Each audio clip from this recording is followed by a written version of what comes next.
All right, good evening, ladies and gentlemen, and everybody in between. Welcome to episode 2 of the 150 here at Pro Wrestling Simulated. This is the third week, because we didn't do a show last week because my computer was in the shop, but it's the second set of matches in our 150-woman tournament to determine the first ever World Simuladies champion. Those of you who joined us during our first season saw our inaugural tournament, the 500, where we took the PWI 500, Pro Wrestling Illustrated's list of the 500 best wrestlers in the world, turned it into a massive tournament bracket, and we went for over a year until we were able to crown our first champion, Royce Chambers. Apparently, we are kicking things off from Zaragoza, Spain, here in our opening contest. We're basically doing the same thing with PWI's list of the 150 best female wrestlers in the world. And here we are. This is our second week of qualifying matches. Is scheduled for one fall. Making her way to the ring, Toronto, Ontario, Canada, Alexia, the Princess Nicole. I like it. So this is Princess, 26 years old, 9-year from Woodbridge, Ontario, only 4'11". She is the current Femme Fatale champion, trained by the great Taylor Wilde.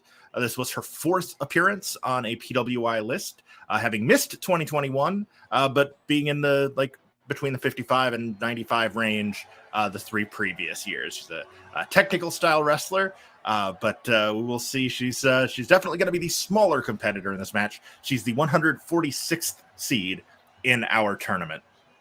Again, these are one fall to a finish. We're using the 20-second Japanese ringside countout.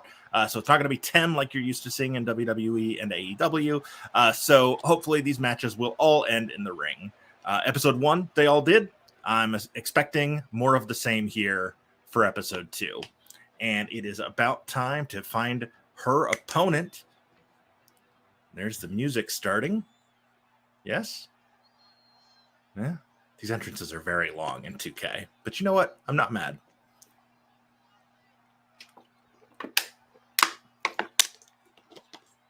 There's no music. Okay. So whoever uploaded this this community creation of Alexis Falcon did a lot of work on the entrance, but forgot to add music. And from London, England, Alex S. the Falcon. Yeah, okay, that's a good workaround, Alex S. the Falcon. The Iron Queen coming out wearing her own merch. You know, that's a very WWE thing to do, honestly.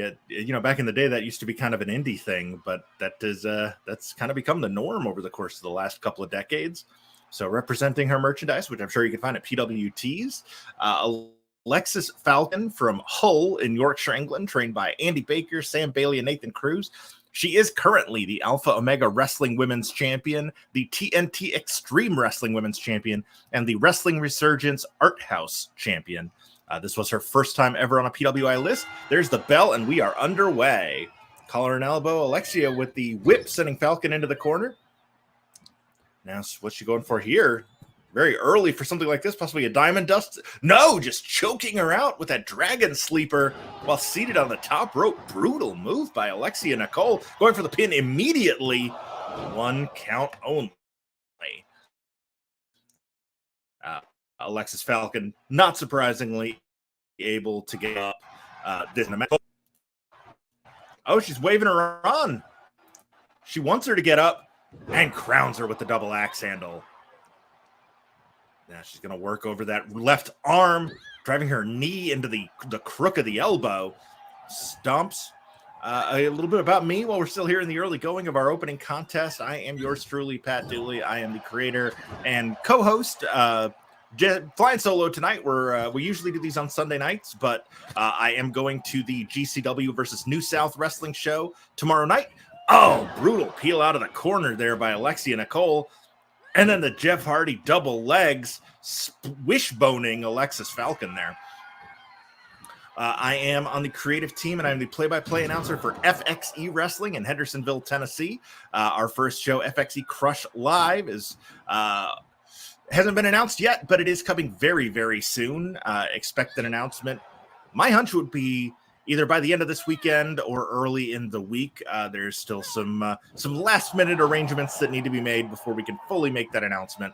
But it is coming soon, and we are all very excited to bring you Crush live. In the meantime, I'm keeping my commentary muscles going by calling the finest digital action in pro wrestling here at Pro Wrestling Simulated. Falcon now grounding Nicole. She's got the size advantage, so why not use it? A firewoman's carry again.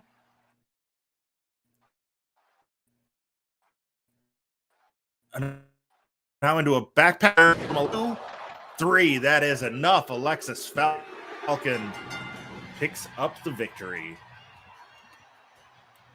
Okay, well, now we've got music. So now we know Here is your winner, Alex S. the Falcon will be moving on to face Ronda Rousey in round number 1. That match will be coming up in 5 weeks on episode 7.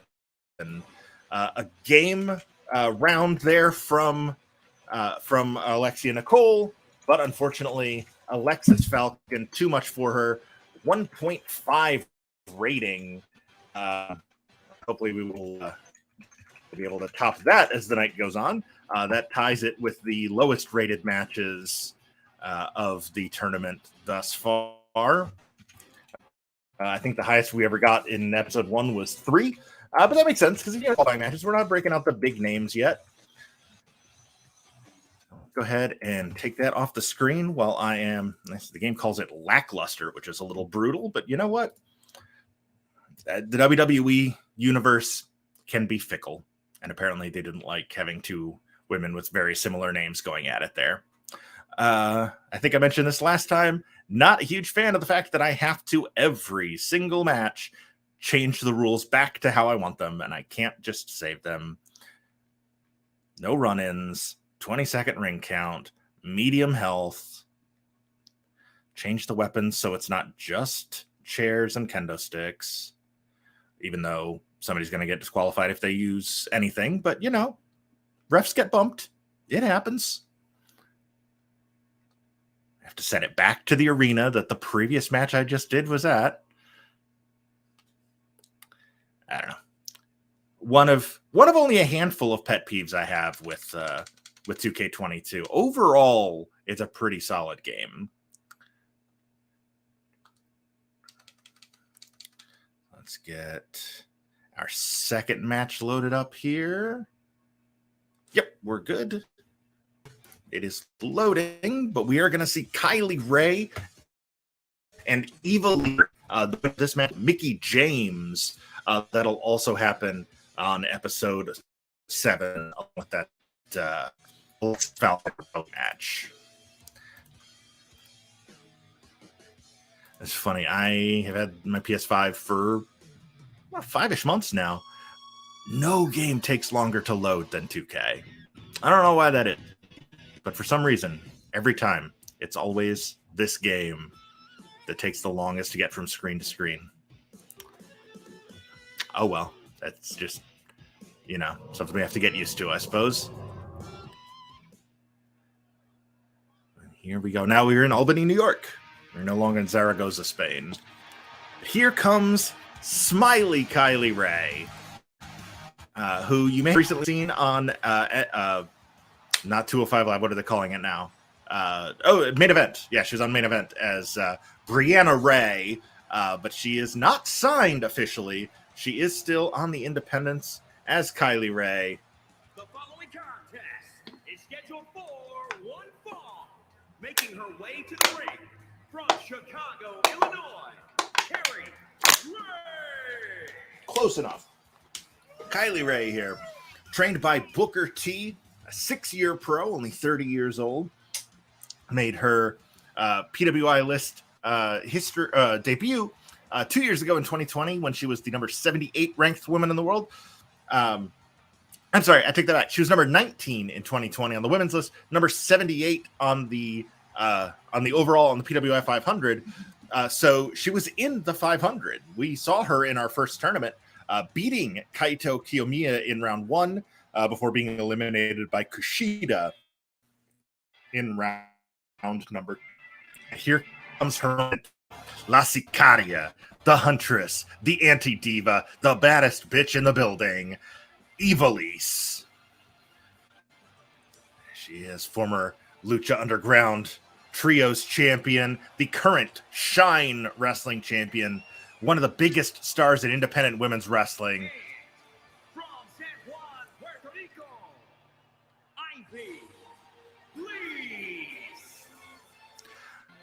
She is a 19-year pro, 34 years old. She started when she was 15, trained by Ricky Cruz, Savio Vega, and Carlos Colon, royalty in Puerto Rican pro wrestling. Got as high as number 7 on the 2014 list, slipping to number 114 this year. Actually up a couple of spots from her number 132 spot in 2021. So she is back on the rise after a decline between 2020 and 2021. Of course, you know, we all know what happened between 20 and 21 that affected a lot of particularly international wrestlers.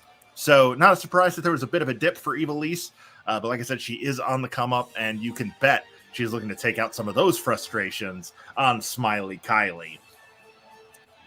Again, when Kylie Rae was 11, Ivelisse was making her wrestling debut. So this is a veteran of the ring wars, trained by some of the best in the business. And here she is, looking to make an impact, looking for that first round match against Mickie James. Mickie against either of these women will be a great match, and I'm excited to see how this one plays out. We've got Ivelisse in the black and gold, Smiley Kylie in the rainbow colors. Ivelisse springboard drop kick, and down goes Kylie. Ivelisse immediately going for the pin. 1, 2, and Kylie kicks out. Crowd thought that was too sweet. Ivelisse now going into a cross arm breaker. But Kylie trying to fight her on it. You can see she doesn't have it pulled all the way back yet. Kylie with impressive strength there, fighting off Ivelisse as Ivelisse tries to pull that shoulder out of socket. Oh, nice technical counter there by Kylie Rae, and not so technical punches to the face. Kick to the leg, left hand, firing off shots, and down goes Ivelisse. And Kylie Rae goes right to the shoulder. A lot of Ivelisse's offense taken away with that shoulder neutralized. Uppercut by Kylie, then a kick to the midsection. Go behind, German suplex releases, and Ivelisse takes a tumble. Oh, I'm not sure what Kylie's got planned here. Dragging her over toward the logo, rolling her. Oh, she's just getting away from the ropes for a pinfall. 1, 2. Ivelisse kicks out. That was probably like a 2.3 on that one. Kylie getting the crowd rallying behind her here as Ivelisse, her feet. Kylie unwise to take her eyes off her opponent, but she does manage to. Oh, brutal stomp to that elbow. Double axe handle across the face twice now. Those clubbing blows, that Polish hammer from Kylie Rae. Shoulder midsection, rear roll on. She does the Bailey wave. Honestly, if WWE signs Kylie, they've got a second chance at what they should have done with Bailey in the first place. But Ivelisse stopping that momentum, spinning back kick to the midsection from Kylie Rae, and Ivelisse is down. Big chop. You can see the sweat flying off of Ivelisse. 2. Oh, I would have been very surprised if she'd gotten the pinfall with a chop, but you know, stranger things have happened in the world of pro wrestling. Now, Kylie Rae shoots Ivelisse in. Not in any rush to follow her. Just kicks her in the midsection. And what is she doing now? Cannonball! That is one of her finishes. Oh, now she's slamming Ivelisse's head off the mat. Unexpected brutality out of Kylie Rae. Kylie now grapevining the legs into the STF. Trying to put Ivelisse to sleep here. Grapevining the legs while pulling back on the chin. That is a brutal maneuver. Ivelisse is going to have to alleviate pressure. Kylie has to release the hold. Going for the pin now. 1, 2, 3. That is enough. Kylie Rae pulls off the upset. The number 143 seed picking up the win over number 114, Ivelisse. Significantly better match than our opener. Here is your winner,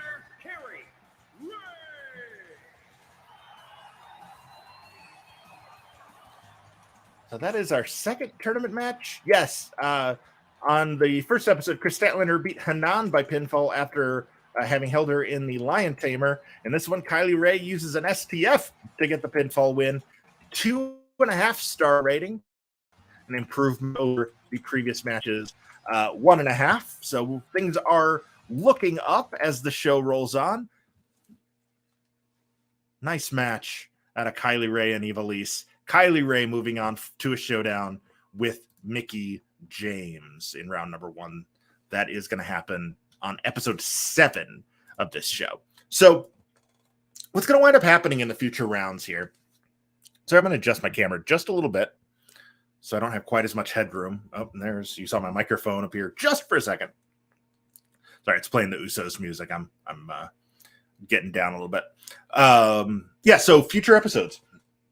We're going to do what we were doing in the later rounds of the 500 because I feel like that worked really well. So starting with our next episode, episode 3, we're kicking off rounds 1 and 2. So we're going to have 16 women have 8 singles matches. Then the 8 winners of those will then face off later in that same show in another series of singles matches. So basically, they're having 2 tournament rounds in the single night. So we're going to start with 16. We're going to end with 4. We'll do that for a few weeks, narrow it down, and then that way we can get through this tournament. It'll only take us 13 episodes as opposed to the 47 it took us to get through the 500. So that's at least the logic behind what we're doing. I will run through what those matches are for episode 3 later on in this episode. Because we didn't do a show last week, and I had teased on social media doing a midweek show this week to make up for that, what I'd like to do is probably Tuesday night this coming week, doing another stream for episode 3, and then getting back on our regular weekend, our regular Sunday night schedules starting next week. But in the meantime, we've still got 9 big matches to go tonight. We've seen Alexis Falcon beat Alexia Nicole. We have seen Kylie Rae upset Ivelisse. And now we are about to see my first edit of the night. Again, my apologies because I'm very bad at making creator wrestlers. So my apologies to Liza Hall. But I couldn't find one on Community Creations, so I had to make my own, and I am not good at them. Fortunately, somebody had made... Oh, no, hold on. Shoot. It's going to be Janai Kai, but it's not going to be at Hell in a Cell, because, again, I have to go in and change all the settings every time myself. I haven't forget to remember what I just did in the last match. So we got to wait for the loading screen to finish, and then once it does, we'll have to back out and go back in, because you know what? I'm all about consistent branding. That's a cool graphic, but you know what? This ain't Hell in a Cell. Oh, and we're even in the Thunderdome? Yes, let's skip this scene because it's not happening. Skip, skip, skip. Hey, I would like to skip. Hello, please let me skip. Let me skip. I want to skip. Skip. Okay, here we go. Quit match. Yes, I'm sure I want to quit. You're killing me, 2K. I'm going to have to start this all over again. All right, well, I'm going to let you guys watch this just so you see what it is having to do for every match.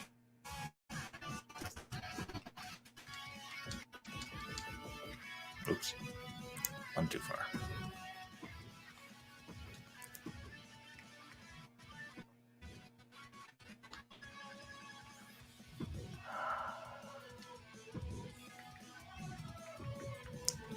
Change the ring out, turn off run-ins, change the default height, health to medium, change the weapons, so it's not just chairs and kendo sticks. Again, this will probably never come up because there's disqualification in these matches, but again, ref bumps happen. All right, we good now? Let's see. Okay, yep, there we go. There's the background graphics. Liza Hall and Janai Kai, our next match. Janai Kai, the number 115 seed. Liza Hall, number 142. The winner, excuse me, the winner will face Masha Slamovich in round number 1. That's going to happen on episode 9 of this series. So we'll see that in 7-ish weeks. Oh. I changed it so that the background music is only wrestler themes because I'm not a huge fan of the licensed music that they added to this. All right. Oh, we're in Honolulu now for match number 3. All right. And here comes Liza Hall making her way to the ring. One fall. Making her way to the ring from Vancouver, British Columbia, Liza Hall. Close. It's Liza Hall. 5'9". This is her first time ever ranked on a PWI list. 24 years old, 7-year pro from Vancouver, one of the top prospects in Canadian women's wrestling. Very excited to see what she has up her sleeves here as she goes up against another veteran of the independent ring wars. Here comes, yes, music. Another silent entrance. No video. Cool. I think that's 2K. I don't think that's the edit. This is Janai Kai, trained by Mecha Wolf 450 and Santana Garrett. She is the current TitleMatchNetwork.com Ladies Night Out champion. And Washington, D.C., Jen I. Kyle. Jen I. Kyle. I like it. Well done, whoever made this this community creation. Janai Kai, the number 115 seed. One of the best strikers on the independent scene. It'll be interesting to see if Liza Hall has a plan to counteract that, or if Janai is going to be able to kind of run roughshod over her. Longtime fans of PWS no doubt recognize Janai Kai from her appearance in the 500 when she took on Jey Uso in round 1, unfortunately coming up short. Uso had a great run through the tournament, by the way. One of the, I think it was one of the final 16, maybe. Really good run from Jey Uso. But here we go. Liza Hall, number 142. Janai Kai, number 115. Referee calls for the bell, and here we go. Collar and elbow tie up to start. Liza sends her into the corner. And now is she going for that same hanging choke? That indeed she is. She saw Alexia Nicole do that in the opener. Like, I can do that. Going for the pin immediately. 1, 2. Trying to catch Janai Kai off guard. Unable to, though. Janai not getting up, though. That choke took more out of her than I think she's letting on. Fisherman's Buster there from Liza Hall. Liza getting the crowd into this. Stomp to the chest and head now. Liza showing Janai that Janai's not the only striker in this match. There's that Mr. Perfect style snapmare. And a stomp to the inside of the leg. Liza now going up top. What's she going for here? Big time elbow drop. Right across the shoulders and chest of Janai Kai, who's still dazed. Janai has not been able to get into this match at all. Another big elbow from Liza. Liza Hall in firm control here. I got to say, this is a bit of a surprise. Hooking the leg. 1, 2. Wow. That was very nearly the shortest match since the 150 started. A big overhand chop attempt there by Liza, but Janai blocks it. Into, variation on go to sleep. That rising knee lift. Liza able to kick out before 1. I don't know that Janai got all of it. We didn't have a great angle on the impact. It's possible it was just a glancing blow off of Liza. Big forearm across the face. And now Liza just choking Janai. Janai counters out of it with a kick to the hip. And give her a Charlie horse there. Firing off more kicks now. Janai getting into a rhythm. This is a dangerous place for Liza Hall to be. And Janai Kai, again, like I said, one of the best strikers in the world. Into a cutter. Rolling through into a dragon sleeper. Oh my God, what a brutal maneuver there by Janai Kai, reaching back into that S grip behind her own back, adding leverage on Liza Hall's neck and back. Liza's starting to fight out of it. Snapmare's out of it, but possibly the damage is done here. Liza now snaps, suplex into a float over. 1, 2, and Janai kicks out. Liza Hall pulling Janai Kai to her feet now. Back into that front chancery, going for that Fisherman Buster again. Oh, no, it's a small package driver from Liza. Now waiting for Janai Kai to get to her feet. Janai's had a couple moments of shine with those strikes, but Liza Hall now up into a gory special, rolling through into, God, I don't even know what to call that, but it's brutal, wrenching back on Janai Kai's back and legs. I don't know how Janai's going to get out of this. It can't be comfortable for Liza to hold it. The referee, no. Hooks the leg now. 1, 2, 3. That is enough. The winner in a pinfall coming off of a submission hold. This time it's Liza Hall. Here is your winner, Liza Hall. Liza Hall with the win. Janai Kai never got going. I still don't know what to call that. Like a grapevine surfboard almost. Liza, I'm sure there's a name for it. I'm sure. I just don't know what it is. So my apologies, Liza, for not knowing that. But Liza Hall moving on to that first round showdown with Masha Slamovich. So we're 3 matches in. We've already had 2 upsets. Liza Hall and Kylie Ray advancing to the first round, as well as Alexis Falcon qualifying as well. Our next match would be a major upset, as it is going to include the number 150 seed, the lowest seed in the entire tournament, Hyper Misao from Tokyo Joshi Pro Wrestling, as she takes on Lady Frost. This one should also be fun, but Lady Frost heavily favored here.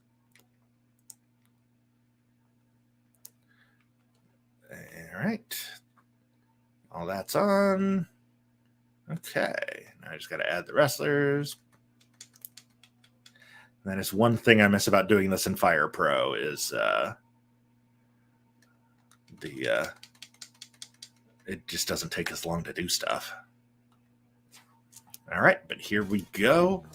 Hyper Misao against Lady Frost. There's not going to be any 2 up. I don't think I'm going to need to mention who's in which color tights here. The winner will be facing Meiko Satomura in episode 10 of this show in the first round. This is. I don't watch that much WWE anymore. I feel like I should know this theme, but I just don't. Well, I know Dolph Ziggler. Hyper Misao, who's going to be coming out here very shortly, is one of 7 Tokyo Joshi Pro wrestlers remaining. Here we go. We're now in Madrid, Spain. We're back in Spain now. All right. There is Hyper Misao. 5'5" from Ibaraki, Japan. 33 years old, a 7-year pro, making her first ever appearance on a PWI list here at number 150. The following contest is scheduled for 1 fall. Making her way to the ring from Japan, Harper Matsuda. Harper Matsuda. I love hearing the placeholder names that people put in for these creations, because the ring announcer's vocabulary is a little limited for non-WWE wrestlers. So it's always fun seeing how people get around that. Harper Matsuda is a pretty good way of getting Hyper Misao out. Again, 7-year pro, 33 years old. Hyper Misao, number 150. Ready for her first test here in the 150. And I take a look at one of the best high flyers in women's wrestling. Yes, she's using the Ricochet entrance music here. And apparently the Ricochet entrance is Pittsburgh's own Lady Frost. 37 years old. From Pittsburgh, Pennsylvania, Frost. All right. She is from Pittsburgh, Pennsylvania, 37 years old, 4-year pro, which means that she debuted at the age that Hyper Misao is now. So Misao's got 3 extra years of experience while also being 4 years younger. Yeah, Lady Frost ready to put on a show here. She was number 52 on the PWI list last year, falling to 107 this year. She's the highest seed that did not get an automatic berth in the first round. She's the highest seed that has to qualify. You can bet she's not happy about that, and will be looking to take it out on Hyper Misao here. Again, the winner will face Meiko Satomura in episode 10. And there's Hyper Misao, there's Lady Frost, and there's the bell. Oh, Misao the first to land a couple of strikes, a chop and a drop kick. Hyper Misao's off to the races here early, trying to keep Frost grounded. Drops a knee across the elbow. She might be better served to target Frost's legs, but, you know, Hyper Misao knows what she's doing. Going into that cross arm breaker. You know, she's going to be looking to set up for her Vanitas finisher. Oh, Frost with a couple of punches with her good arm. Handspring back. Oh, no, handspring Pele kick from Lady Frost into the pinfall. 1.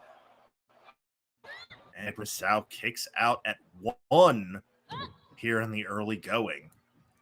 Big forearm across the face. And now Lady Frost to the top middle rope. Misao rolled out of the way to avoid that double axe handle.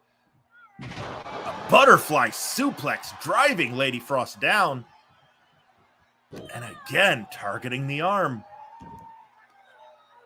And now Hyper Misao lands the Mr. Perfect Snapmare. There's a rolling kick there from Lady Frost. And a big backhand chop. Shades of the great Ric Flair. Fisherman's suplex, but she does not stay in the bridge. Standing shooting star press. 1, 2. No. Hyper Misao kicks out. Springboard. Oh, geez, was that a springboard 450? And she doesn't even go for the pin. Oh, went for a kick, but Misao blocked it. Shot to the midsection. And a drop kick to the chest. Misao getting the crowd behind her here.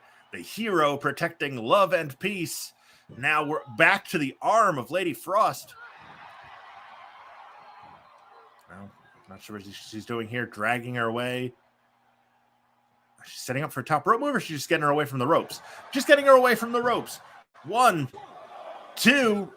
She took a very long time getting that set up, giving Lady Frost plenty of time to recover. Here we go. Oh, nice sort of a variation on a pump handle slam. Side headlock. Driver. 1, 2. Oh, Lady Frost gets a shoulder up. Great move there from Hyper Misao. Got a "This is Wrestling" chant here from the PWS faithful. Big elbow drop by Hyper Misao, but Lady Frost moves. Into the Firewoman's carry. What's she going for here? Oh, into a variation on the go to sleep. It was more of a stunner. 1, 2. All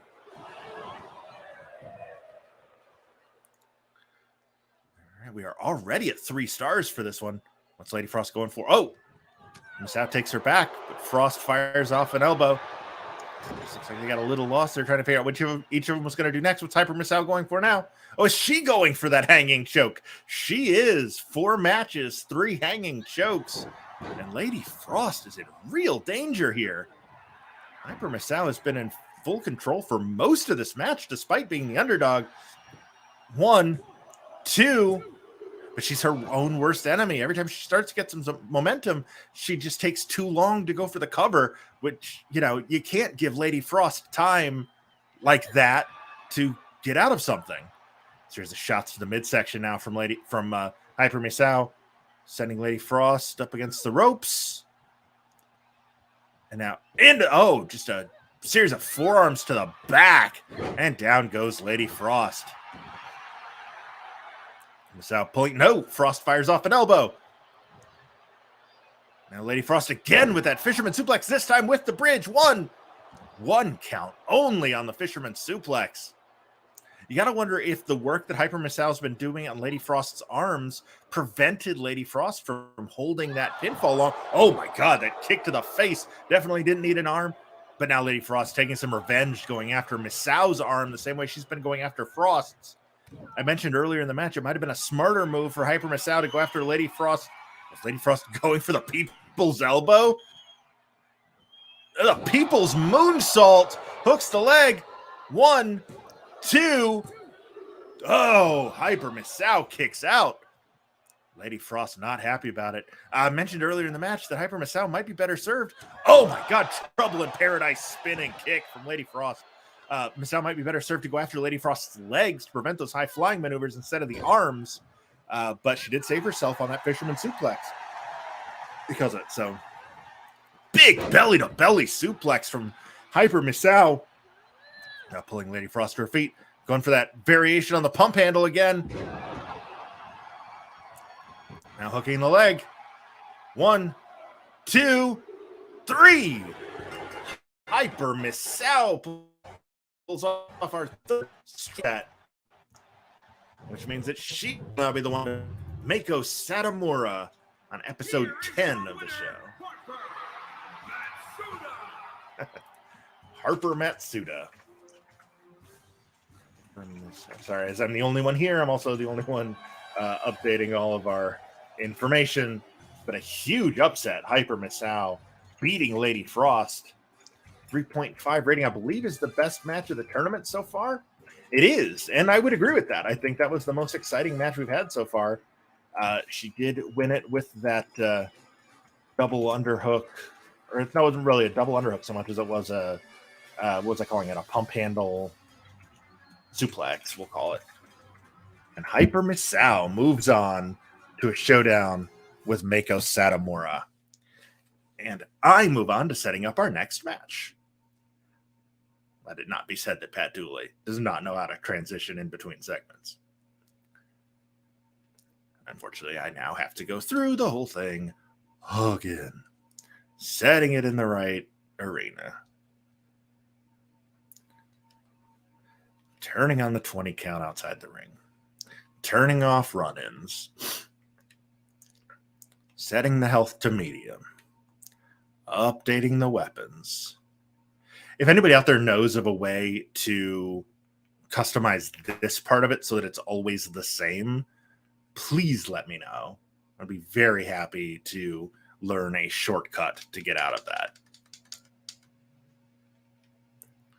And I will admit, things have been a little crazy over at FXE, so I have not had, in a good way, I have not had much of a chance to do the kind of research that I would like to do before one of these shows.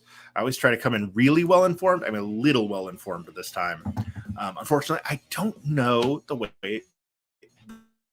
proper pronunciation of Ms. O'Farrell's name.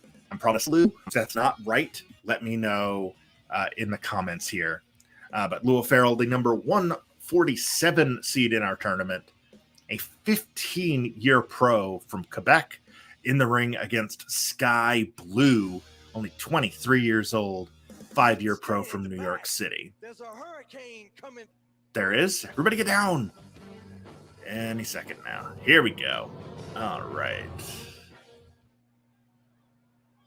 Now in Cincinnati, we got a globe-trotting show here. And here she comes, the Phoenix.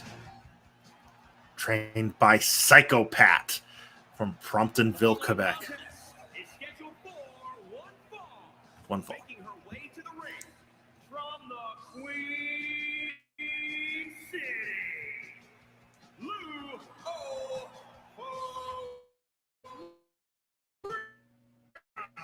Okay. Lou O'Farrell. So Lou O'Farrell, a high flyer. The Phoenix, she's going to look to hit a top rope moonsault. That is her finishing move.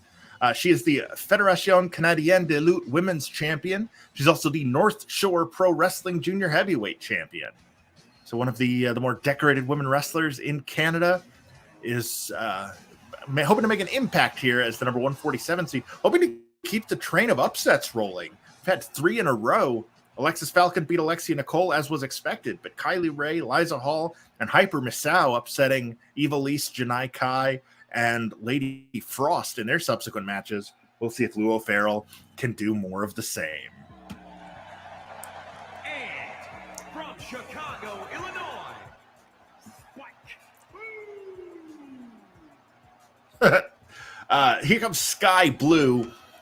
She's introduced as being from Chicago. I think she's actually from New York. I first saw her in Chicago when she was working dark matches at the TV before and after the TV shows in Chicago before All Out 2021. She was a huge hit with the fans, and it's resulted in her getting signed. Is 19 AEW wrestlers remaining in the tournament. A 5-year pro at only age 23. Is 5'2", so she's almost always the smaller competitor, and Lou O'Farrell takes advantage of that right away. Skye Blue was on the 2021 list at number 74. Lou O'Farrell was not ranked on that list, or on any list. This is her first time. Big delayed vertical suplex. Skye Blue firing off shots here. Big step up Enziguri.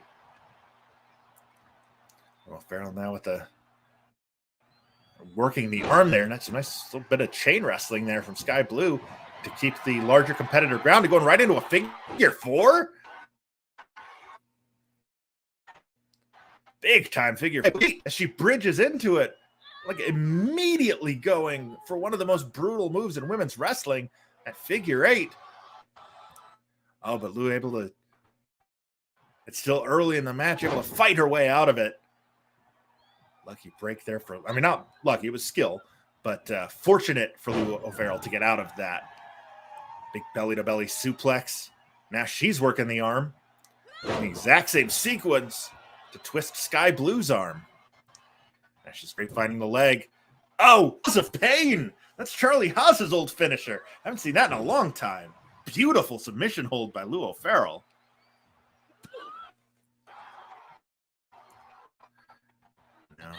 Skye Blue hitting Lou O'Farrell to the floor. And out we go. Remember, they've got a 20 count on the floor. Double stomp to the midsection. And then a kick to the chest. Skye Blue was keeping her opponent grounded till that big kick to the head. Leaning against the barricade. Whips her back into it. Skye Blue showing a mean streak here that we are not used to seeing out of the young lady from Chicago/New York. Pulling Lou O'Farrell back to her feet. And now sending her back into the ring. Referee up to a 5 count. And again, remember they have 20 count on the floor instead of 10. Trading strikes now. Scoop. Oh, no. A slip out of the slim there from Lou O'Farrell. And then a chop block. And now what's she doing here?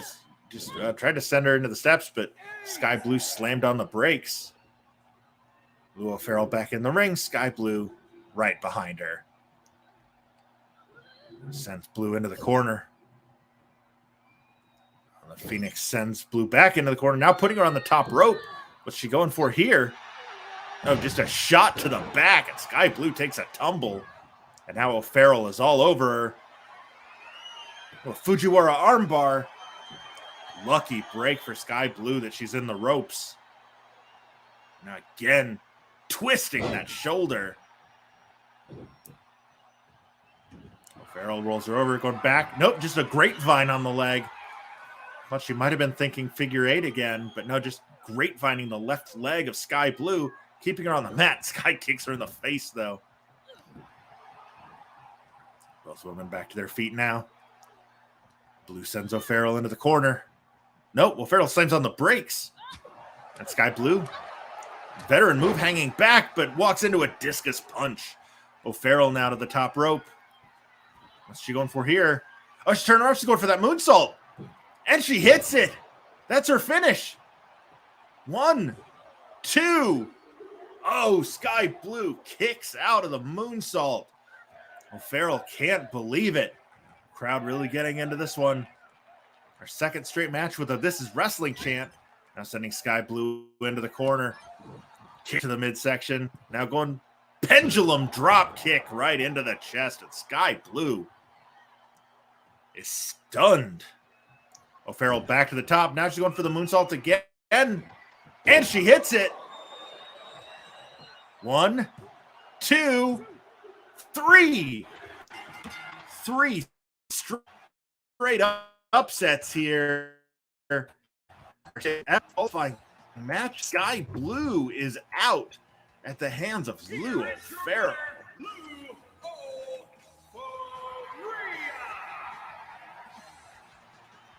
Maybe it's Lou O'Farrell, and that's why they chose O'Farrell.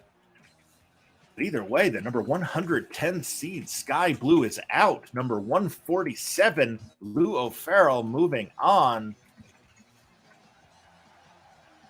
Meaning she will now be facing the virtuosa Diana Perazzo in episode 9 of this tournament. 3-star performance. Very nicely done. Tied for the second highest rated match of the tournament thus far through 16 matches. Not bad at all for Skye Blue and Lou O'Farrell, we'll say. Now, I do know how to pronounce Davienne's name. She is one that I've done a bit of research on, partially because she was in the 500. Beth Phoenix's music playing now. All right, that 20 seconds. No run-ins, no run-ins, no run-ins. Medium health. Make it so not every weapon is a chair or a kendo stick, because sometimes people like to use tables or chairs or bats or ladders. All right. So that part's done. Now I do the adding the wrestlers, and that's why this takes so long every time. That's Davienne against a young lady who didn't have a great 2022. The problem, Marina Shafir. The winner is Top Steel in episode 10.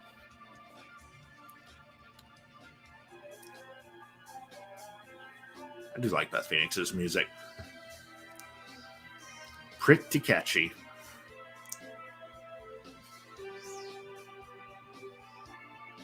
Got these loading screens. They just take so long. There we go.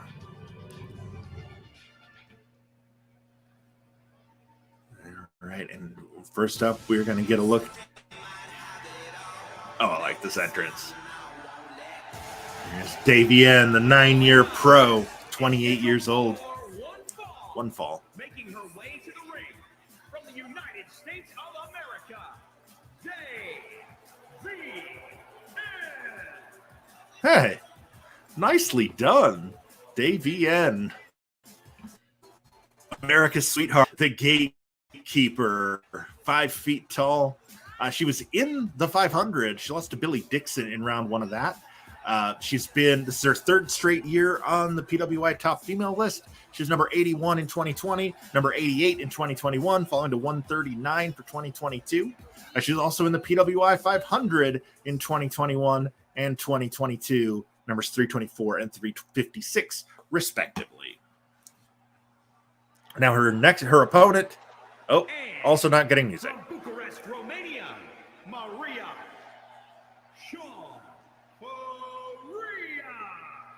Shafir. She's not from Romania. She's from Moldova. She's from Soroka, Moldova. The supernova from Moldova. The Problem, 34 years old, 4-year pro, former MMA fighter. She's the current Bria Combination Wrestling Heavyweight Champion. Title she's held for nearly a year. Marina Shafir, of course, not coming out with Vicky Guerrero or Nyla Rose, as we are not allowing managers, seconds, tag team partners, anything like that. She is one of 18 AEW wrestlers remaining now that Skye Blue is out. Got a bit of a showdown. This is her 2nd time on the list, but it was her 1st time in 3 years after having been ranked number 72 in 2019. She's primarily a striker with some technical elements. Like I mentioned, former MMA fighter, whereas Davienne is a more traditional pro wrestler. Fighting out of those strikes in the corner. Marina could have done a lot of damage there. You know her. You don't know her. Like, vertical suplex. Great camera work. There we go. Now we can actually see it. And great strength being displayed here by Davienne before dropping her down. 7 inches shorter than her opponent in this match. 2 count here early on for that big suplex. Now pulling Marina to her feet. Big discus punch. Shades of the legendary Kerry Von Erich. And then a kick to the chest. Went for, I think, a knee drop, but Davienne rolled, I'm sorry, Marina rolled out of the way. Easy enough for me to say. Good thing it's not going to be my job to talk. Oh, Marina Shafir laughing at Davienne. Wow, it is way too early to be doing that. All right, going for an arm wringer? No. Oh, an arm breaker across her shoulder. Now wrenching back, driving a knee into the shoulder, pulling back on the wrist. Marina just with a devastating series of holds there, demonstrating her technical mastery. Now going for a fisherman's buster. And again, showing off the supernova from Moldova. The problem, not capitalizing after getting a nice series of moves in on Davienne. The gatekeeper not about to lay down for that, but Marina Shafir is in control here and has been for much of the early going. Davienne's had a couple of hope spots here and there. Oh, there we go. Scoops her up onto her shoulder. Nice slam there by Davienne. Now just firing off stomps. Getting her up. Another big discus punch. 1, 2.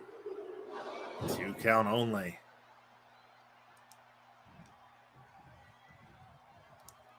All right. Oh. Low kicks. Pump handle. Oh, nice handle suplex there by Shafir. That is pretty similar to the move that Hyper Misao used to be Lady Frost earlier. 1, 2. But no such luck this time as Davienne is able to kick out. Again, Shafir, the number 118 seed, Davienne, number 139. We have had 4 straight upsets, which plays to Davienne's favor. Nice roll through into the triangle choke. Brutal move there. Sort of a variation on the Undertaker's Hell's Gate finish by Marina Shafir, trying to get Davienne to tap out. That's a lot of stress on that shoulder and neck. But it is a difficult hold to maintain, and Marina Shafir has to let go. Now sends Davienne to the floor. You can hear Davienne moaning in pain on the floor, and then taking a knee to the face from the problem. Oh, she went for another one, but this time Davienne moved. Oh, but a kick to the midsection. More strikes here from Marina. Davienne getting in a shot of her own.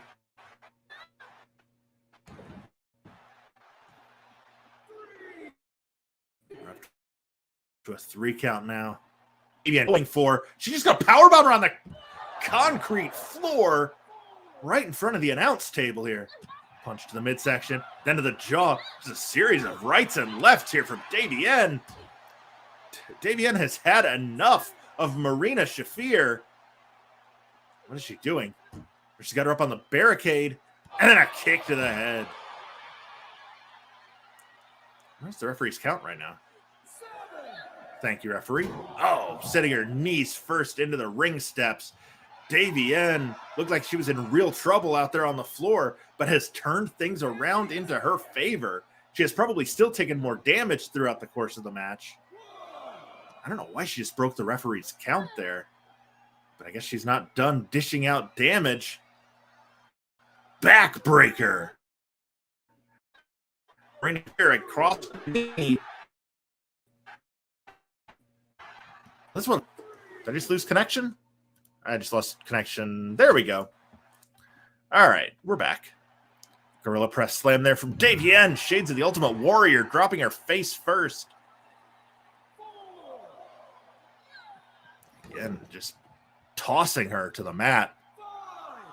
And back in goes Davienne. And again, she breaks the count. I firmly believe Marina Shafir would have been counted out by now. Davienne had just stayed in the ring. But Davienne not done. Just pummeling Marina Shafir. Double choke slam.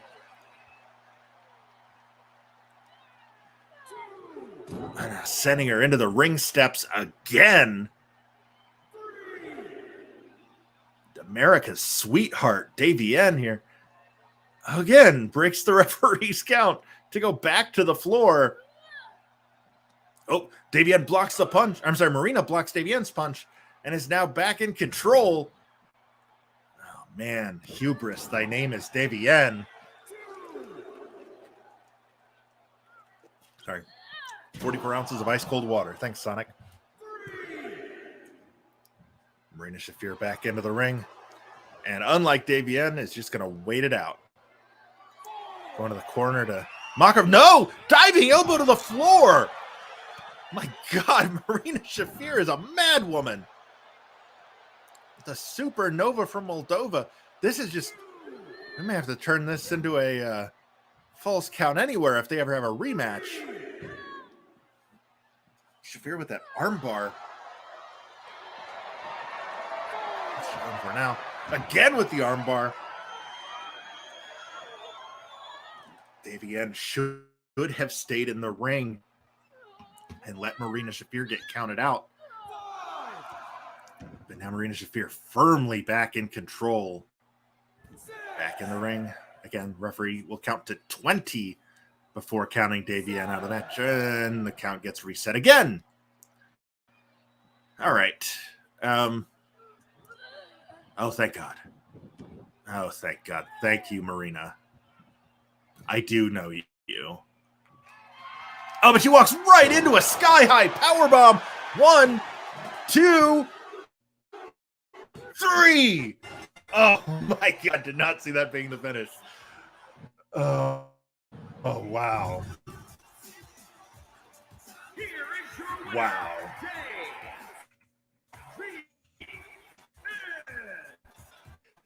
Davienne beats Marina Shafir with a sky-high power bomb.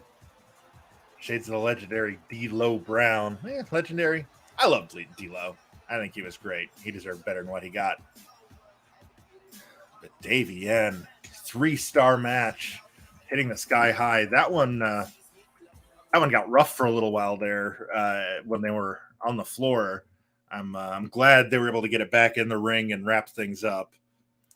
But a big win for Davienne.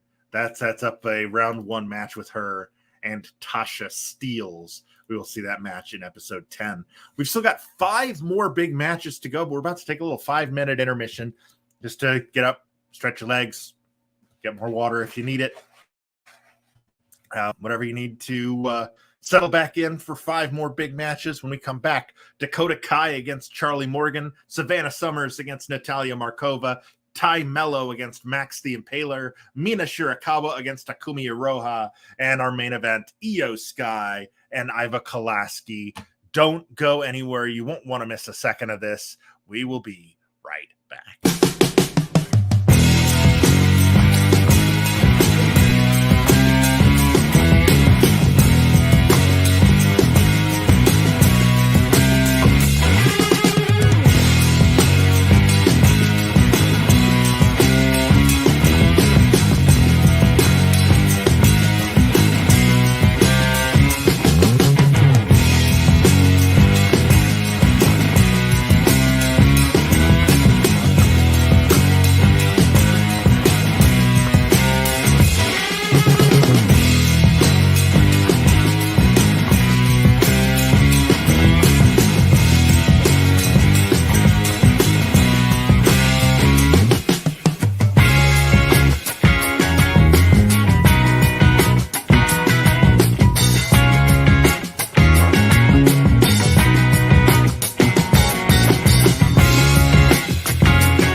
right, and we are back.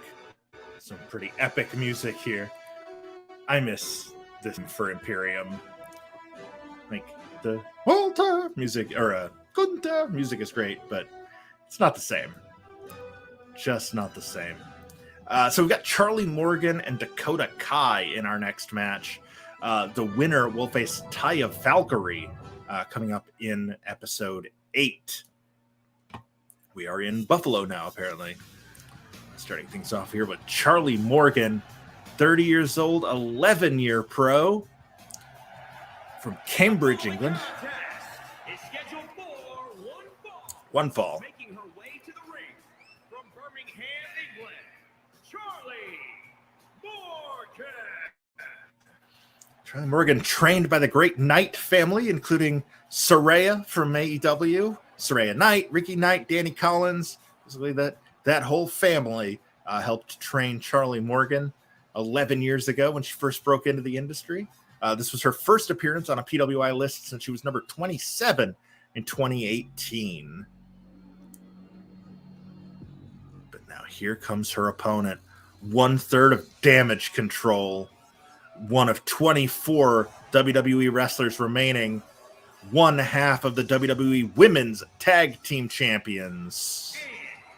And from Auckland, New Zealand, 1/2 of the Women's Tag Team Champions, Dakota.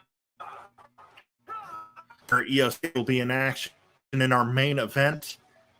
Dakota, a 15-year pro, 34 years old. King Coda, making her at 5'6", 121, both very evenly matched in the size department. But the experience for Dakota Kai is probably going to be a major advantage for her. She's been on these PWI lists going back to 2015, other than 2019, where she missed a significant portion with an injury. She was rated as high as number 21 back in 2016. Number 119 this year was her all-time low. There is the bell. Charlie Morgan, of course, the wrestler with Morgan on her gear. Dakota Kai in the sparkly gear. Don't let the sparkles fool you. 1/3 of Damage Control is always out to find an unfair advantage. Morgan, with a nice geary off of the middle rope.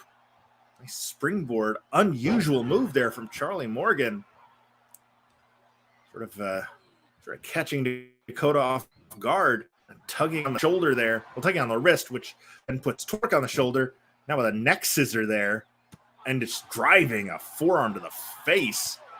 Dakota gets off a kick. Of course, don't forget Dakota Kai, one of the best pure strikers in all of women's wrestlers. The captain of Team Kick. You can bet that she is going to be looking to land some of those throughout this match. Mr. Perfect style snapmare. I think that's the 3rd time we've seen that tonight. Now pulling Charlie Morgan up by the hair into a... Oh, I thought she was going for a Dragon Sleeper. Instead, it's more of a variation on the crossface, almost a Gargano escape. Just pulling back. It's hard to tell from this angle what it is exactly that Dakota's doing to Charlie Morgan, but clearly it's painful. I'll find out of it, though. Got a big back chop and a step up enziguri. Charlie Morgan saying, oh, yeah, Dakota can kick, so can I. Slingshots herself up onto the top rope. Missile drop kick landing flush on Dakota Kai. Not capitalizing, though, pulling her to her feet. Shot to the midsection. Swinging DDT. Brutal move by Charlie Morgan. Hooks the leg. 1, 2. Oh, Dakota Kai kicks out. Of course, Dakota the favorite here, number 118 against number 139, Charlie. Morgan again to the top rope now. Swanton bomb, but no. Dakota gets her knees up. That's the opening that King Coda's looking for. Firing off those kicks to the leg. No, Charlie fighting back. Dakota now with a firewoman's carry. Hitting her with the TYL. 1, 2, 3. That is Dakota, a streak of 5 straight upsets. Big win for Dakota Kai. Here is your winner, Dakota Kai. With a TTYL finisher. Talk to you later. And that is enough. Dakota Kai moving on to the first round of the tournament, where she will be facing off against Taya Valkyrie. That should be a very good match awaiting us in episode 8 is when we will see that showdown. 3-star performance there from Dakota and Charlie as we head into our 8th match, the second since the intermission, as I deal with 2K's load screens like you do. All right, here we go. No, this is not at WrestleMania. It's the same arena that the first 7 matches I've done tonight have been at. Yeah, there you go. Yep, same rules. Let me change 5 of them for you, as well as what weapons are under the ring. Again, like I said earlier, if any of you guys have a suggestion for how to make this easier, so I don't have to go through that every single match, I am all ears. All right. The winner of our next match is going to be moving on to face Saya Kamitani, the number 7. Yes, the number 7 seed in our tournament. This is number 135, Natalia Markova, against number 122, Savannah Summers. Not to be confused with Savannah Evans, who is also in this tournament. And here we go. So Markova, the end. There we go. Again, I feel like I pay attention to WWE. It's not for me at the moment. And that's fine. I know it is for some people because, clearly they're still selling out arenas, and that's great. I've seen bits and pieces. I watched SummerSlam. I loved SummerSlam. I'll watch the Rumble next week. I always watch the Rumble. But here comes the Russian Crush, number 135 seed, Natalia Markova.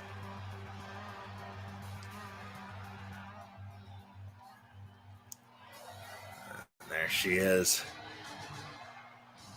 The following contest is scheduled for one fall. Making her way to the ring from the United States of America. She's from Moscow. Dynamite, Natalie Markova. Okay, close enough. She was trained by Vadim Koryagin. She's a 15-year pro, only 33 years old, one of 5 wrestlers representing the NWA that remain in the tournament. She is the Clash Women's Champion and has been since November of 2021. Of course, we all know Clash stands for the Collective League of Adrenaline, Strength, and Honor, because, of course, we all know that, right? But she has held that title for over a year. It is not on the line. Of course, none of these titles are on the line. As Natalia Markova, her first ever appearance on a PWI list, the number 135 seed. And here comes her opponent, the First Lady of Australian Wrestling, the Goddess of Love, the Princess of Perfection, the Butterfly, 15 years a pro. From Adelaide, Australia, Shannon, the Princess. Savannah Summers. Again, she's from Adelaide in South Australia. She is giving up 2 inches of height here against Markova, but both of these women, 15-year pros, bring that energy and instinct to the ring. She's got that Flair-style robe to the point where it actually says Flair on the back. I'm sure that's just something that you can't take off in the creation suite.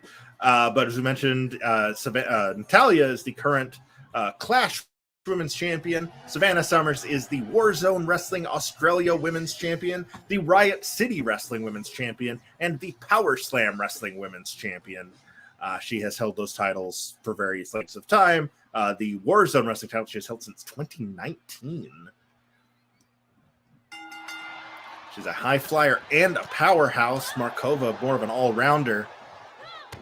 But Summers going straight into the backbreaker. Savannah Summers with the dark hair, Natalia Markova with the light. And another Mr. Perfect Snapmare. I believe that is 6 on the evening thus far. Shot to the midsection from Natalya.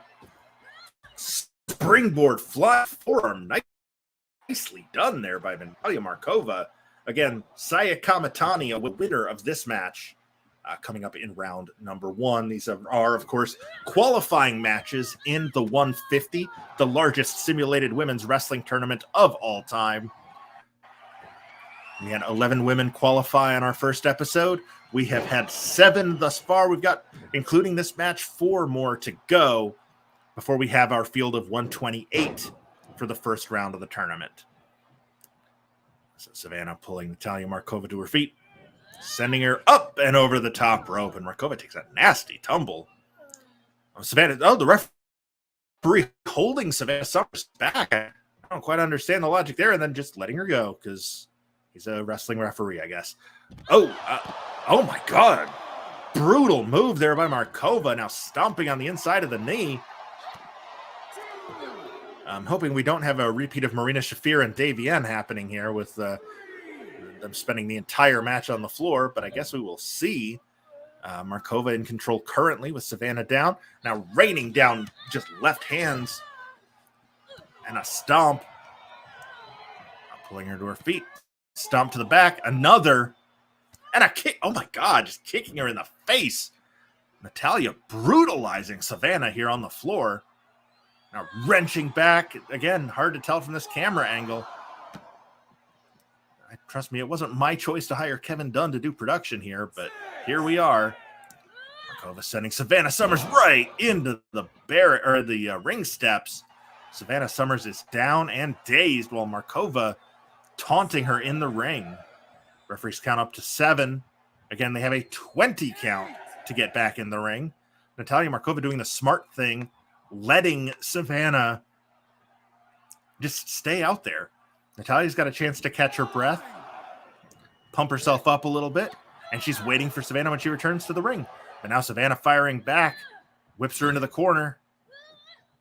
Now pulling her up. Is she going for that hanging choke? I believe our 4th match, we've seen this move. Savannah Summers choking Natalia Markova from the middle rope. Going for the pin, not hooking a leg. That is going to cost her. Natalia Markova, wily veteran, able to kick out of that pretty easily. She gave herself 2 extra seconds to catch her breath. Oh, but that knee to the back of the head is going to drive it right out of her.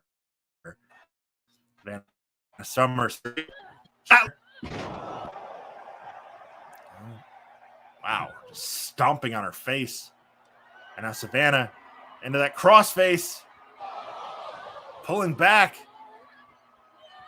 Trying to choke out Natalya. And Natalya taps out. Savannah Summers is your winner by submission with the crossface. Number 122, Savannah Summers will now face Saya Kamatani in episode 8 of this tournament. Or Shannon the Princess. Call her what you will, but she is victorious. Savannah Summers moving on to round number 1. A 2.5-star rating. That is our lowest in a while, but we have had 2 lower rated matches in this episode. So congrats on being somewhere in the middle, Savannah and Natalya. Now, I can imagine what the viewers at home and what fans of pro wrestling are hoping for to happen in this match. And on some level, I agree. But on another level, I'm not a fan of murder. I'll go on record right now with that. It's a controversial take. I understand. But I am not a huge fan of somebody just killing somebody, even if they are annoying. But I fear that is what we are about to see. Because what we are about to see is Max the Impaler against Tay Melo. Yes. Yes, indeed. Tay Melo and Max the Impaler. Just talk 84 pound heavier. They participated in the 500, losing to John Silver in round 1. This is gonna be ugly. I love you, Tay. I think you're fantastic. Your character's annoying, but you have improved so much in the ring, and it has not been a good night for you. Oh, and we're in Prague. Sure, we're in Prague. But here they come, the non-binary nightmare. The following contest is scheduled for one fall. Making her way to the ring from parts unknown, Dayton, Ohio.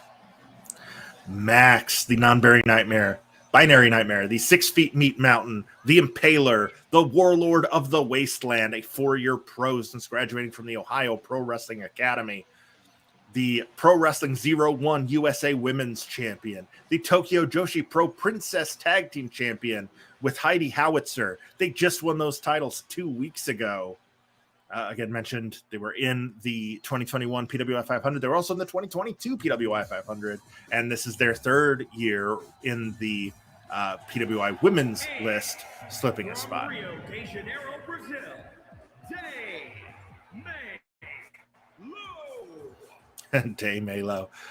Tay Melo, formerly Tay Conti, formerly Tainara Conti. Tay Melo, also currently Mrs. Sir Gabor.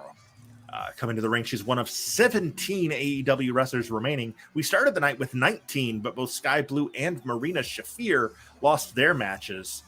Tay Melo, a 5-year pro, only 27 years old, former judoka from Rio de Janeiro, Brazil, made her first PWI appearance on the 2021 list.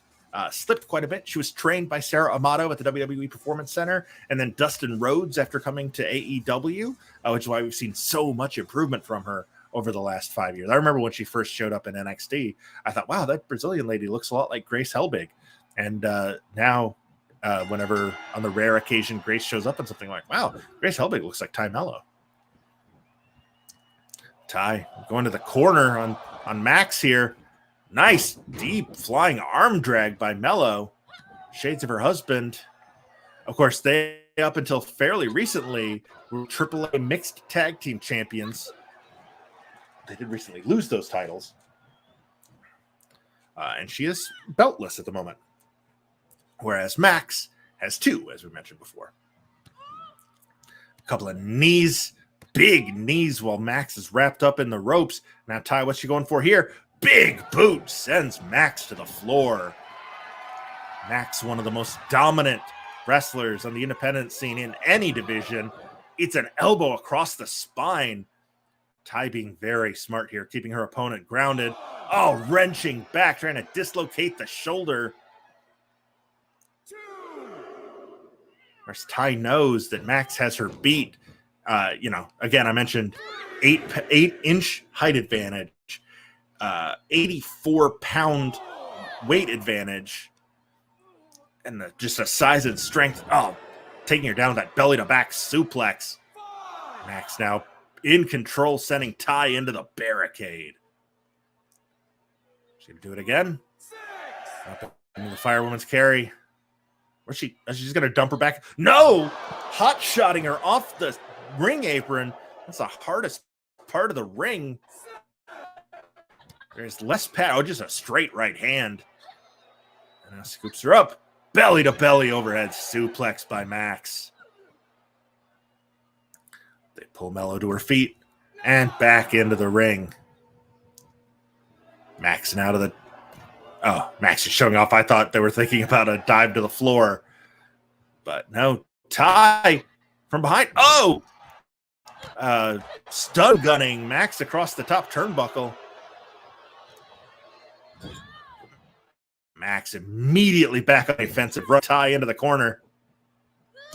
Oh, and a big kick again, trying to like Charlie horse that leg. A series of stomps in the corner. Tay in a lot of pain. Max goes for the cover. 1, 2. Oh, wow. I almost thought I thought that they had her. Max now pulling Tay to her feet.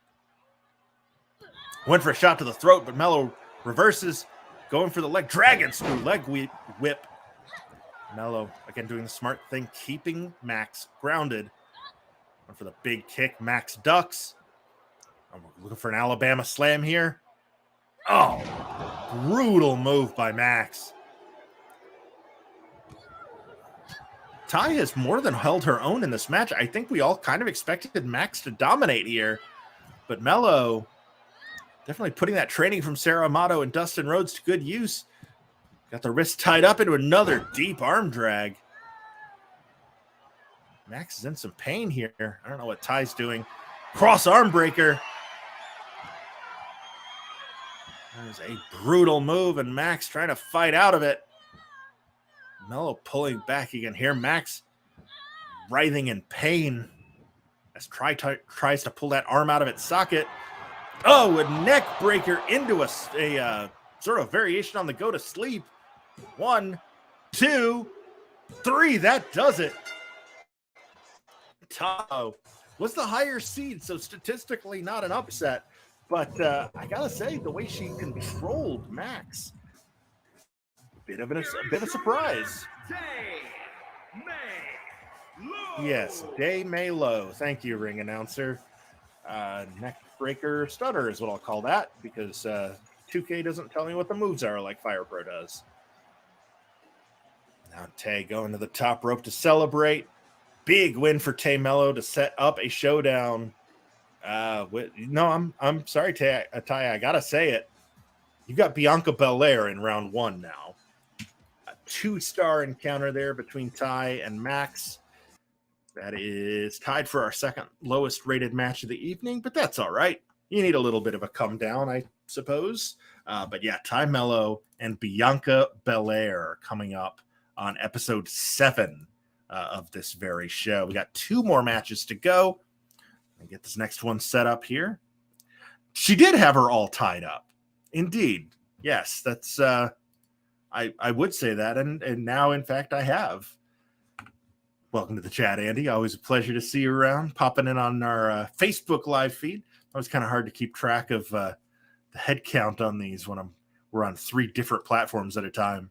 I don't trust that StreamYard is giving me accurate numbers. But here we go. Little peek behind the curtain as I navigate the extensive new to get the match just set up the way I want them, because I don't know way to set these settings, so I have to do them for every match.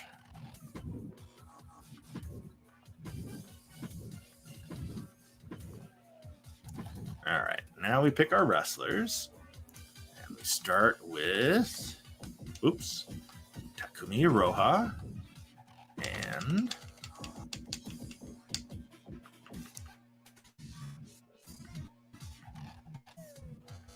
Mina Shirakawa. There we go. All right, the winner of this match will have a steep mountain to climb in round 1 when they face off against Jordan Grace. That is not an enviable position for either of these women to be in. Takumi Iroha and Mina Shirakawa, representing Marvelous That's Women Pro Wrestling and World Wonder Ring Stardom, respectively.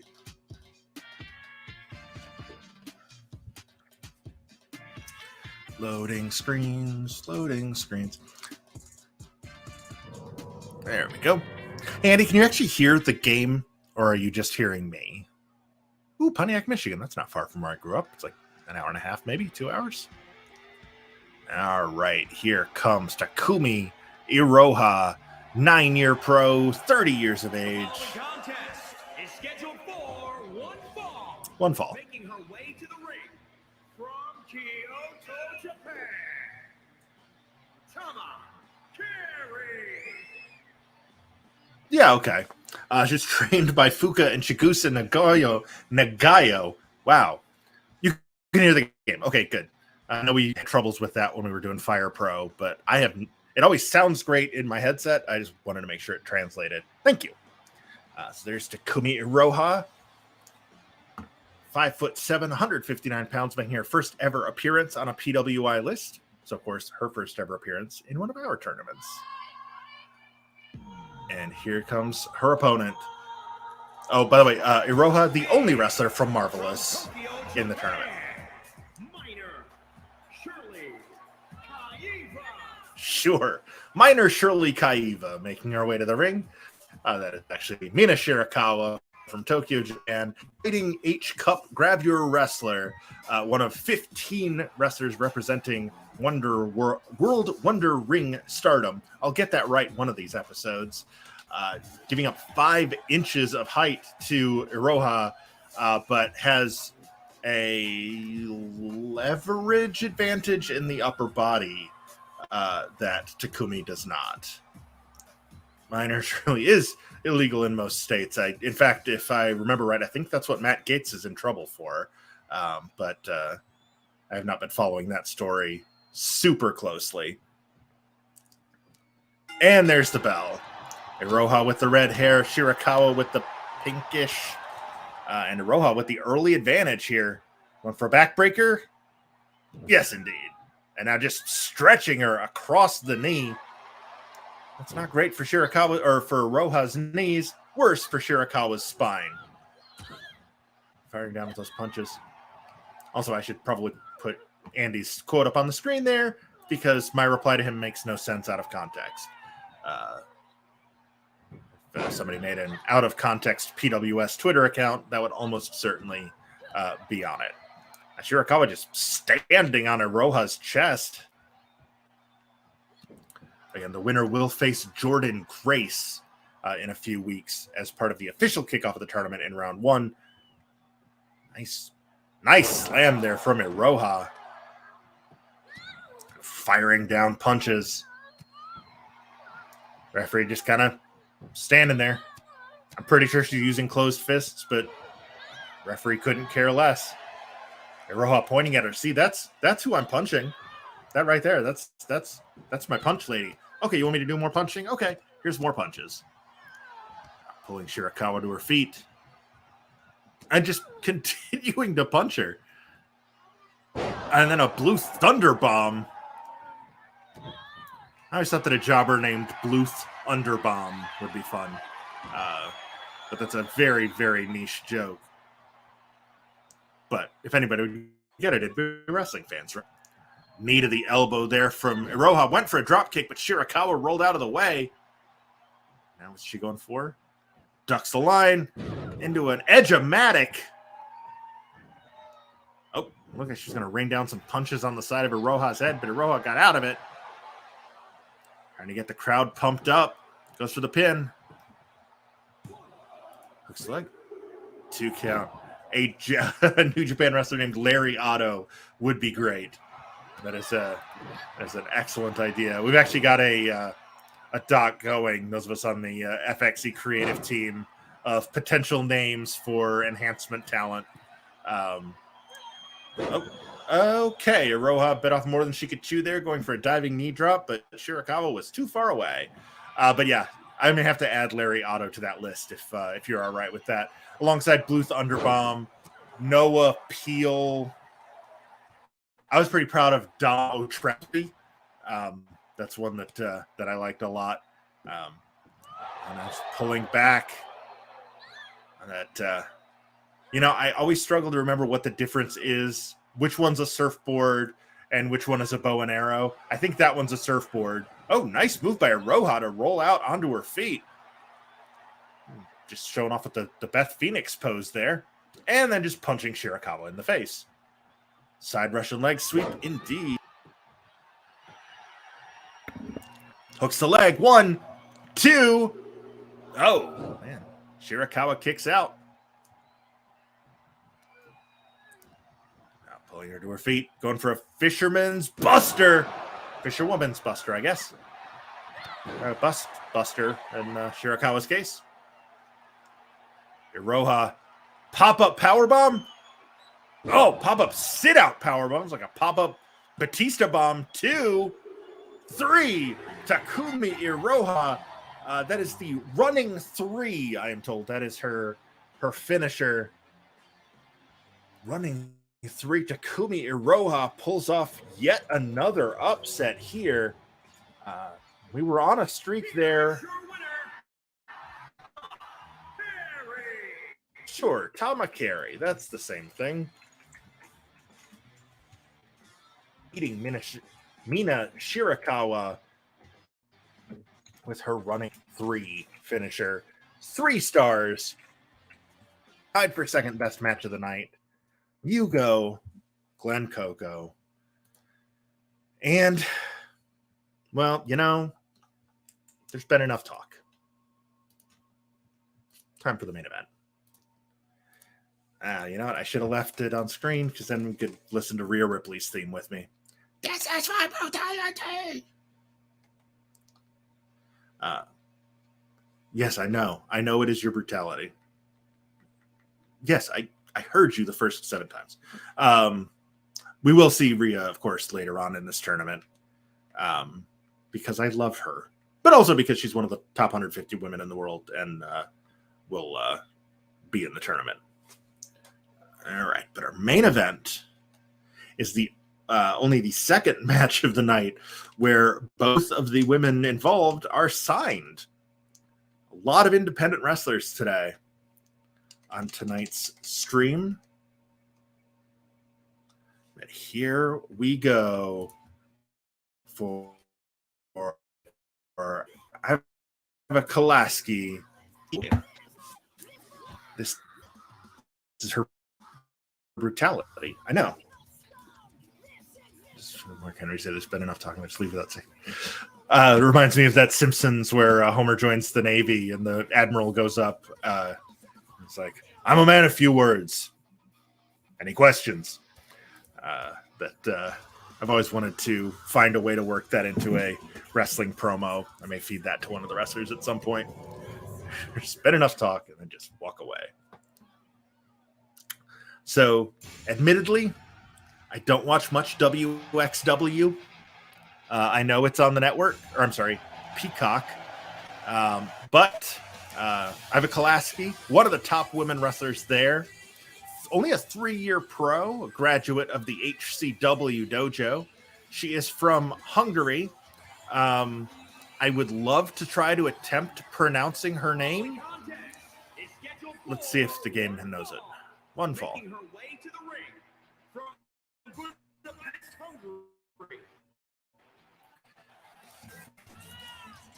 Oh, just not even going to try that. Her name is easy. It's Eva Kolaski. But the town, I think it's Bekesaba. B-E with accent, K-E with the accent, S-C-S-A-B-A. Admittedly, my Hungarian, not great. But yeah, Kolaski, one of 2 WXW wrestlers in the tournament. She will be looking to land her Deja Vu finisher. But her opponent, one of the top women wrestlers. At this point, she's getting close to being one of the best of all time. And oh yes, we know that music all too well. Her Tron may be outdated, but the edit is not. And from Tokyo, Japan, the Superstar. Sure. I would probably go for Skye, since that's her name. One of 24 WWE wrestlers remaining in the tournament. Her tag team partner, Dakota Kai, won earlier on tonight when she defeated Charlie Morgan. Skye hoping to make it 2 for 2 for Damage Control. Not sure why she's not coming out with her women's tag team. Oh, you know what? I think it's because they have I have the title on Io Shirai, not Io Skye. Can't wait till she comes to WWE and they make her generically Russian like everyone else from Eastern Europe. Pretty much, yeah. Again, like I said, I don't watch much WXW. What I have seen of her, I'm impressed. I'm also not super up on my Eastern European history. but I suspect that it would be pretty insulting for a Hungarian to be a Russian. Oh, Io going for right away, going for a tiger backdrop or backbreaker. Oh man, handspring knee drop to the chest. The genius of the Skye, Tenku no genius. The dark-sided Jutsu Itsujo, 15-year pro. She started when she was 17. Nice double jump cross body. And there's a reason they call her the genius of the Skye. That standing moonsault. Oh, Kolaski firing back. Now she's the one hitting the ropes. Oh, nice little sky high style running splash. That's our second nod to D'Lo Brown we've had tonight. Series of kicks now from Io Skye. Kolaski sends her into the corner. Oh, and then just a big clubbing forearm to the jaw. More stomps in the corner. You can actually hear the squeak of the springs. Two count only, which is weird because there shouldn't be springs there. There's metal, those turnbuckles that connect the. I'm going to get mouse for a second. That area right there, that's all metal, just covered up by some padding to keep you from ripping your arm open like Cash Wheeler did.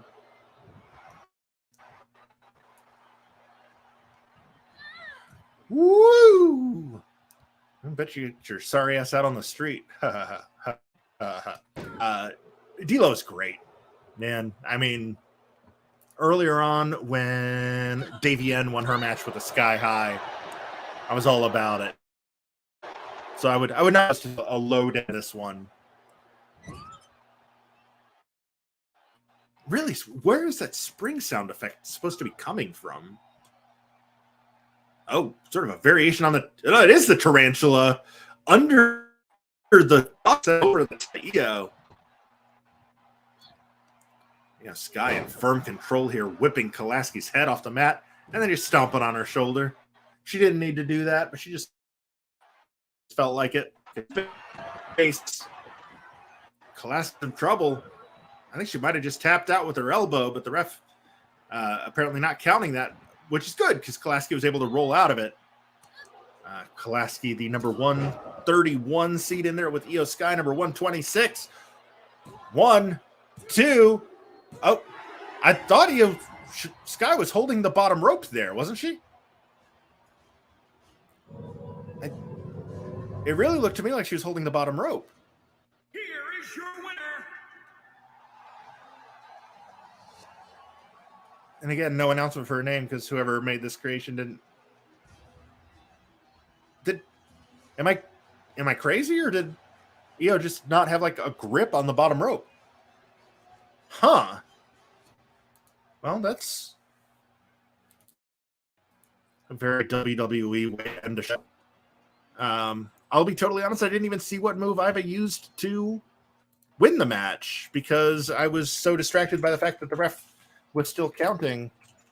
Well, I guess the collision physics on grabbing the bottom rope are not great in this game because Skye / Shirai got screwed here.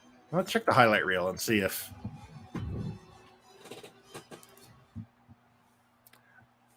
pretty much. Okay, so there's some stomps. There's that crossface. Was it just a super kick that she used to win? I mean, that's not very WWE ever. Convenient that we don't get to see the full finish of the match. But, oh well. I suppose that is what we get. For using a WWE game, we get a WWE finish to our main event. Iva Kolaski will now move on. Her reward for that is she gets Thunder Rosa in round 1. So, quick rundown results tonight. 11 Alexis Falcon, Nicole Ray upset Ivelisse. Liza Hall upset Janai Kai. Hyper Misao upset Lady Frost. Lou O'Farrell, O'Farrell, upset Skye Blue. Davienne upset Marina Shafir. You don't know her, but you know her. Dakota Kai beat Charlie Morgan. Savannah Summers beat Natalia Markova. Tay Melo beat Max the Impaler. And then we had 2 more upsets in our final 2 matches as Takumi Iroha pulled off the upset against Mina Shirakawa. Iva Kolaski over Io Skye, which means we now have Alexis Falcon against Ronda Rousey, Kylie Ray against Mickie James, Liza Hall against Masha Slamovich, Hyper Misao against Mako Satomura, Lou O'Farrell against Diana Perazzo, Davienne against Tasha Steeles, Dakota Kai against Taya Valkyrie, Savannah Summers against Saya Kamatani, Tay Melo against Bianca Belair, Takumi Iroha against Jordan Grace, and now based on that main event, Iva Kolaski against Thunder Rosa. So lots of big challenges coming from our matches tonight.